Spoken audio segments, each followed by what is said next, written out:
میں ایک درویش کے پاس بیٹھا تھا تو کسی نے ان سے کہا کہ حضور حاضر و ناظر ہے. بڑا اصل مسئلہ ہے نا، بحث کرنا بڑا آسان کام ہے، علم غیب ہے کہ نہیں حاضر و ناظر. اس بیچارے بندے کو یہ نہیں پتا کہ مسواک اس نے سویرے کی ہے کہ نہیں، وہ اٹھ کے حاضر و ناظر کا مسئلہ پوچھنے لگتا ہے. شرم نہیں آتی لوگوں کو، حضور کی ذات پر بات کرتے. بیچارے نے منہ نہیں ڈھب سے دھونا آیا، وضو کے فرائض نہیں سیکھے اور کہتا میں وہ بخاری شریف سے مجھے نکال. ایک درویش سے کسی نے کہہ لیا، کہا جناب حضور حاضر و ناظر ہیں. حاضر و ناظر کا مطلب ہے حضور اپنے مزار میں حیات ہیں اور جہاں چاہتے ہیں تشریف لے جاتے ہیں.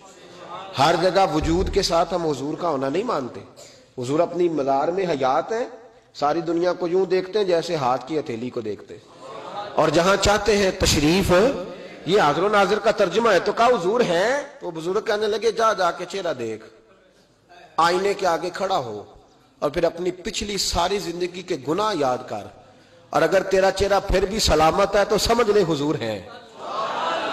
اگر سلامت ہے نا تیرا منہ، اپنے گناہ سارے یاد کرنا، پیچھے تو نے کیا کیا پتا تے سارا ہے نا سردار نو کیتیاں دا. اپنی زندگی کے عیب سارے یاد کرنا، پھر اپنا آئینے میں منہ دیکھ. اگر صحیح ہے تو اس کا مطلب ہے حضور ہے، اور اگر بگڑ گیا ہے تو پھر ٹھیک ہے، تو اپنا عقیدہ کچھ بنا لے. او بھائی بحث کرتا ہے تو نبی پاک کی وجہ سے. یار یہ باتیں یہ قصے نہیں ہے، سن ذرا. بنی اسرائیل میں کوئی بندہ گناہ کرتا تھا تو اس کے ماتھے پہ لکھا ہوتا تھا، ادھر دل پہ ہاتھ رکھ کے بتا، تو دکان پہ بیٹھ کے، گھر میں بیٹھ کے، مسجد میں بیٹھ کے جھوٹ بولے اور تیرے ماتھے پہ لکھا جائے تو نے بولا ہے، تیری کوئی قدر بچے گی؟ تیری کوئی قدر بچے گی؟ تو سوچتا ہی نہیں کہ رسول پاک کی وجہ سے تجھے ملا کیا؟ تجھے ملا کیا؟ تیرے درجنوں اور بیسیوں عیب ہے. تیری بیوی کو پتہ چل جائے تجھے چھوڑ کے چلی جائے، تیرے بچوں کو پتہ چل جائے باپ ہونے کے منکر ہو جائے کہ جا تو کچھ نہیں لگتا، ذرا ٹٹول تو صحیح، گردن جھکا تو صحیح، ذرا گریبان میں آنکھ ڈال.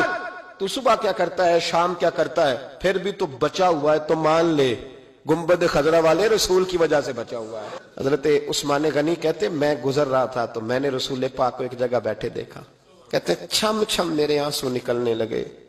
عثمان کیوں رو؟ کہنے لگے حضور رو رہے تھے، گڑ گڑا کے کہہ رہے تھے یا اللہ ان کا وہ حال نہ کرنا جو تو نے قوم لوط کا کیا، اللہ ان کا وہ حال نہ کرنا جو تو نے قوم سمود کا کیا، اللہ ان کا وہ حال نہ کرنا جو تو نے حضرت زکریا اور جناب نوح کی. میرے مالک ان کا وہ حال نہ کر، اللہ انہیں مہلت دینا، سمجھ جائیں گے، اللہ انہیں مہلت دے. تو نبی پاک کے آنے پر چپ رہتا ہے، تجھے درود شریف کی توفیق نہیں ہوتی، تو ذکر رسالت مآب کے جلسے روکتا ہے. نبی پاک کی وجہ سے تیرا چہرہ سلامت ہے، تیرا گھر سلامت ہے، تیرا دروازہ سلامت ہے، تیری دکان سلامت ہے، تو بچا ہوا ہے مصطفیٰ کی وجہ سے. اس ملک پورے کو سود پہ لگا دیا گیا ہے، یہ سود پہ چلتا ہے. سود رب رسول سے جنگ ہے. ہر دکان، ہر گاہک، ہر جگہ پہ سود کی بدبو پھیلی ہوئی ہے. کیوں بچا ہوا ہے؟ گنبد خضرا والے نبی کی برکت سے بچا ہوا ہے.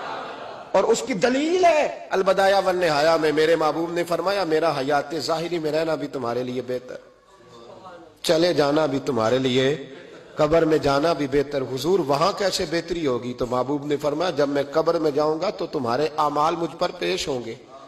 اگر اچھے ہوئے تو قبر میں سجدہ شکر ادا کروں گا، اور اگر برے ہوئے تو وہاں بیٹھ کے بھی رب سے تمہاری معافی کا سوال کروں گا.